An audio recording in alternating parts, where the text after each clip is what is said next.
आता बघूया टॉप 9 राजकीय बातम्या। भ्रष्टाचाराची फाईल धनंजय मुंडेंनी गायब केली, अंजली दमन यांचा आरोप। तर राजीनाम्यानंतर धनंजय मुंडेंनी फाईल परत केली नसल्याचं अधिकाऱ्यांचं स्पष्टीकरण। दमन यांची माहिती। नाशिकच्या पालकमंत्रीपदासाठी भुजबळांच्या नावाला शिवसेनेच्या सुहास कांदेंचा विरोध। राष्ट्रवादीचे 7 आमदार आहेत, पण ते तुमच्यासोबत आहेत का? भुजबळांना सुहास कांदेंचा सवाल। पवारांच्या राष्ट्रवादी पदाधिकाऱ्यांची आज बैठकीमध्ये विदर्भातील पदाधिकारी सहभागी होणार। आगामी मनपा निवडणुकांच्या पार्श्वभूमीवर यामध्ये चर्चा होणार।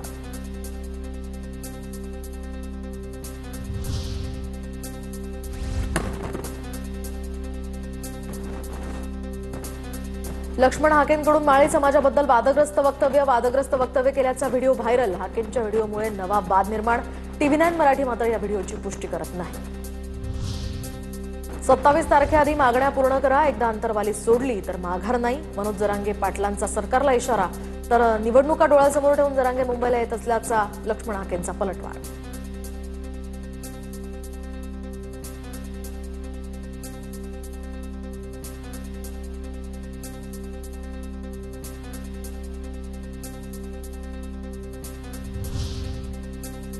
गेल्या वर्षभरात मेळघाटचं नाव लोकसभा सभागृहामध्ये ऐकलं नाही। नवनीत राणांची काँग्रेस खासदार बळवंत वानखेडेंवर टीका।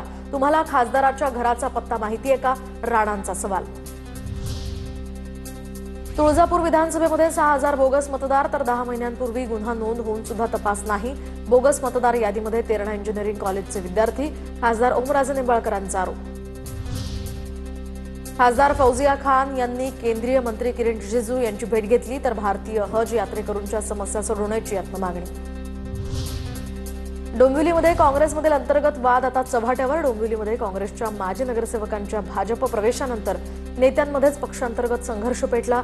काँग्रेसचे ज्येष्ठ नेते संतोष केणे आणि जिल्हाध्यक्ष सचिन पोटे यांचा आरोप प्रत्यारोपांनी काँग्रेसची नाचक्की।